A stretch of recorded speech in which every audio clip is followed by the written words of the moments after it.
Nama saya Lisa Septani Damayanti dari Sosiologi 2019 B semester 4 sekarang, Bu. Oh, psikologi apa sosiologi? Sosiologi, Bu. Oh, sosiologi. Iya. Ibu perkenalan dulu, dipersilakan. Harus resmi gitu ya. Saya Devi, pengajar di SMA 9 Surabaya. Kebetulan saya juga ngajar sosiologi gitu. Dulu sebelum di SMA 9 saya sekitar 10 tahun saya ngajar di SMA 3 Sidoarjo. Mas ada yang bisa saya bantu apa? Metode yang Ibu terapkan ke murid-murid. Sebetulnya gini, kalau kita bicara soal metode mengajar yang perlu diperhatikan oleh guru itu bagaimana audiensnya ya. Jadi siswa kita karakternya seperti apa. Kalau misalnya siswanya mayoritas satu kelas itu anak-anak yang auditori atau kinestetik, itu pasti beda treatmentnya, gitu kan? Jadi nggak bisa kita tugas atau mengajar menjelaskan mereka anak yang suka bergerak kita ngajar di kelas pasti nggak akan masuk gitu ya. Nah itu berdampak juga sama penugasan. Nah sekarang kalau misalnya pandemi misalnya, kita harus tahu kita kan sudah nggak bisa lagi melihat karakteristik kelas gitu ya, mayoritasnya seperti apa. Nah ketika kita bicara soal pandemi, yang lebih fokus kalau untuk sekarang saya lebih pakai aplikasi ya, aplikasi di mana aplikasi pun itu tidak melulu misalnya kita beri video atau kita apa sih namanya PPT, enggak, kita lebih pemberian tugas tetap mereka dibatasi oleh prosedur protokol kesehatan kayak gitu ya di rumah maupun di luar, tapi mereka masih bisa berinteraksi dengan bagus. Interaksinya itu bukan berarti kita terus ngobrol gini, enggak, cuma penugasan-penugasan itu yang membuat mereka akhirnya bergerak. Terakhir itu saya kebetulan memang selama pandemi ini kan trial and error ya ketika kita ngajar gitu loh. Jadi ketika misalnya teknik ini kita pakai Zoom itu kita lihat durasi kita bicara dengan anak-anak itu berapa lama, 30 menit mereka udah bosan.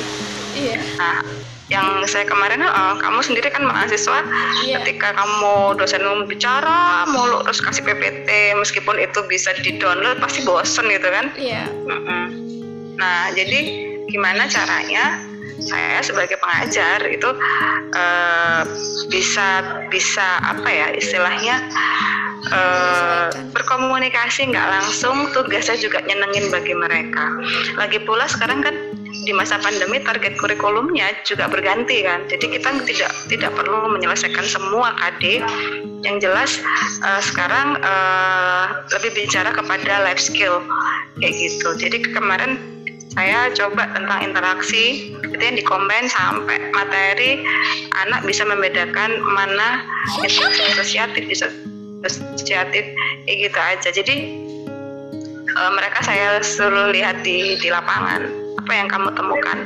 Itu kebetulan hasil laporannya bagus-bagus gitu loh. Mereka bikin video, kemudian dianalisis, terus tingkat keberhasilan tahu dari mana? Ya mau nggak mau setiap kali kita melakukan komunikasi dengan siswa, misalnya di classroom hari itu saya biasanya pasti beri emoji, kalian kasih emoji. Kalau mayoritas anak-anaknya lagi moodnya nggak enak, saya biasanya Zoom. Kenapa? Ya biasa ketika kita bisa berinteraksi 10 menit, setengah jam maksimal, paling nggak bisa mencarikan suasana yang mereka nggak mood. Tapi kalau moodnya enak kayak gitu, saya bisa misalnya kasih tugas atau apa, dan itu tetap kita bicara pada forum. Nah sama ketika kita memberikan tugas gitu ya, tugas kita lihat ketercapaian mereka seperti apa, apakah apa yang kita mau mendapatkan feedback yang sama. Jadi ketika gurunya mau kayak gini, apakah mendapatkan feedback yang sama. Kebetulan kemarin mayoritas mereka bisa melampaui ekspektasi saya gitu loh. Jadi bagus-bagus kemarin kirim video, terus kemudian di situ kasih emoji. Jadi kesulitan apa yang mereka alami. Jadi penilaian pun tidak sesaklek seperti kita dalam pembelajaran seperti biasa ya.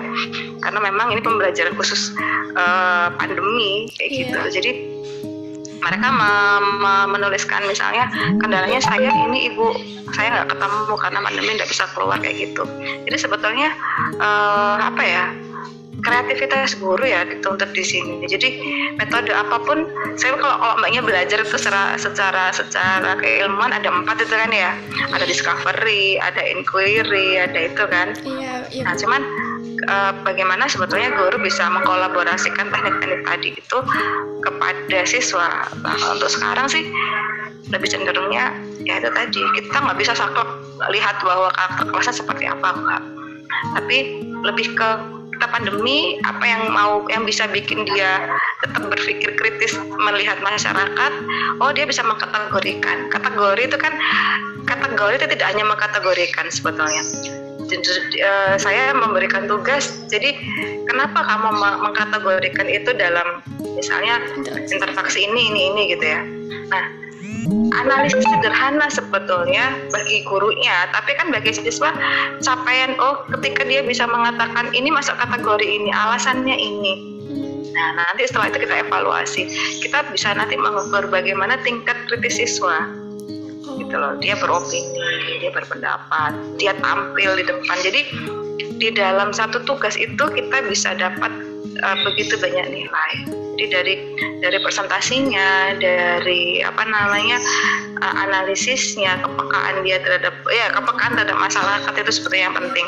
Jadi pelajaran itu kalau bagi saya ya, pembelajaran apalagi sosiologi, yang paling sulit bagi saya adalah menerjemahkan begitu banyak hal abstrak gitu ya.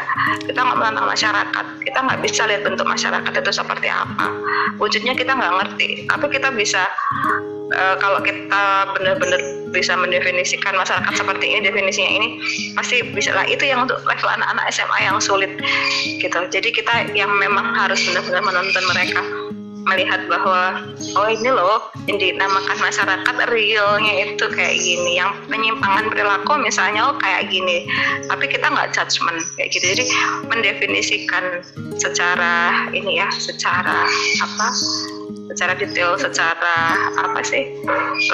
masuk logika mereka.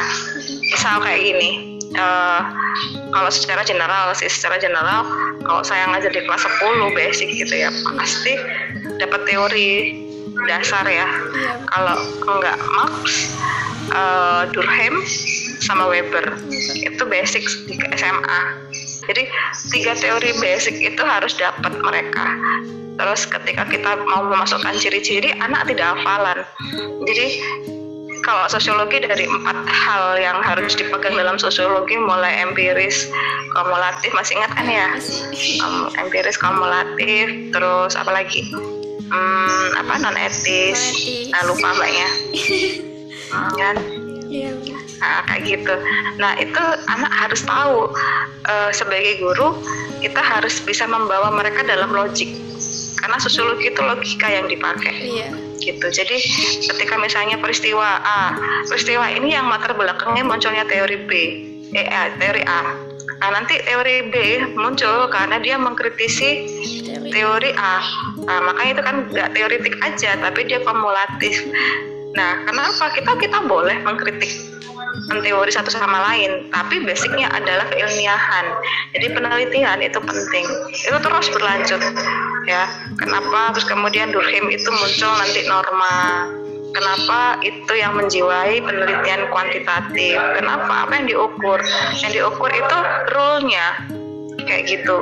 Jadi kalau Weber, kenapa Weber nggak bisa pakai penelitian kuanti, karena lebih cenderung dia ngomong tentang apa yang ada di dalam pikiranmu kayak gitu kan.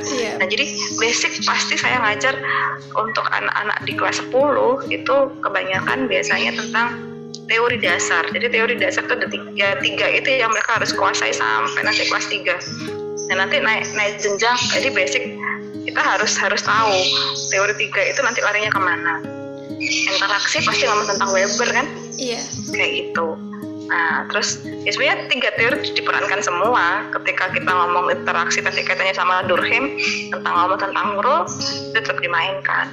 Terus kemudian nanti naik jenjang lagi ngomong tentang stratifikasi sosial di kelas 11 atau kelompok sosial, ya pastinya 3 teori tetap digunakan. Stratifikasi misalnya, kita bisa lihat dari 3 teori ya. Teorinya Durkheim, teorinya Weber, sama Marx, ya kan? Gimana kalau Marx, ayo mbaknya kalau sama SMA ini. Yang lewat Bu. Kalau teorinya Marx kan pastinya sertifikasi jelas karena kepemilikan modal gitu kan, kepemilikan apa yang kita punya. Jadi sertifikasi ya apa beda aja kelas atas dan kelas bawah. Kalau Durkheimian dia lebih kepada sistem. Jadi ketika ada yang kaya, it's okay. Ada yang miskin juga it's okay. Kenapa? Karena mereka berkesinambungan mengisi satu sama lain, gitu kan? Iya Bu. Namanya bingung. Jadi ketika saya misalnya ngajar di kelas 10, basicnya harus sudah ada. Jadi mereka tidak bisa ngomong tentang apa ya. Jadi melihat masyarakat itu condongnya kemana? Masyarakat Indonesia misalnya kita lebih ke Weberian atau Durkheimian. Jadi setiap kasus itu harus kontekstual, frame-nya di mana.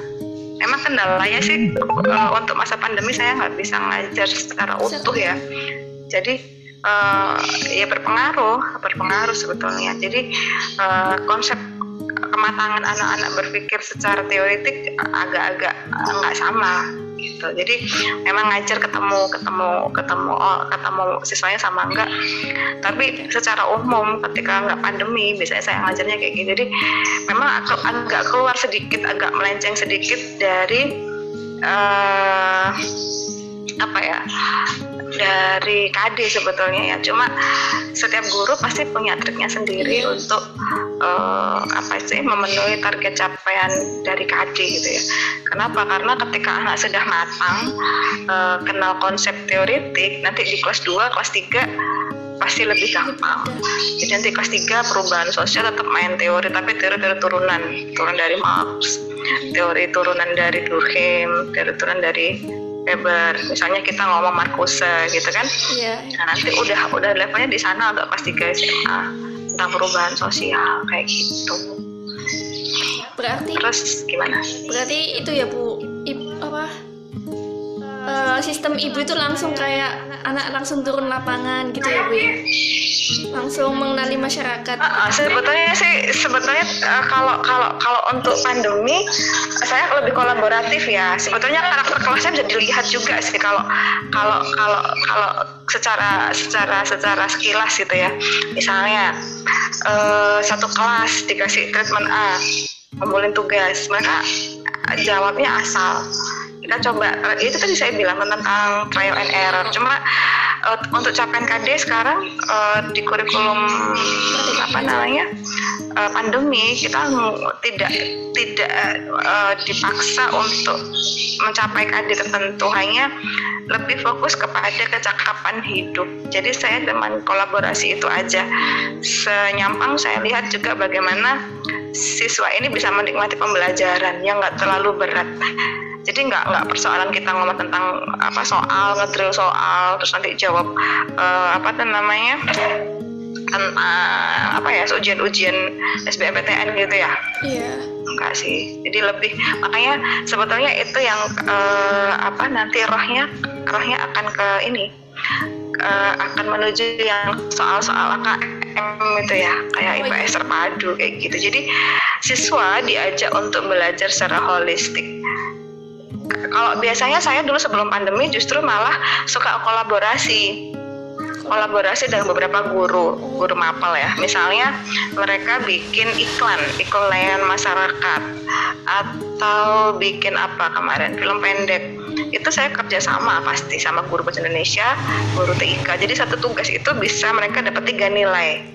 Atau guru PKN kayak gitu. Jadi tergantung tema apa yang mau saya usung dengan beberapa guru yang bisa jadi nanti bersinggungan, dan itu nggak akan memberatkan siswa dan kebanyakan siswa akan senang. Kenapa? Karena lebih project ya, satu tugas bisa mendapatkan beberapa nilai kayak gitu. Jadi nggak kalau mbaknya bilang turun lapangan melulu enggak sih, cuma kalau kemarin sih yang saya lihat cukup sukses di masa pandemi ini ya, kemarin itu dia jalan-jalan gitu ke keliling kota, lihat ada apa di sekitarnya kayak gitu, biar nggak bosan di rumah. Saya rasa udah cukup Bu, udah dapat banyak informasi dari Ibu. Oke.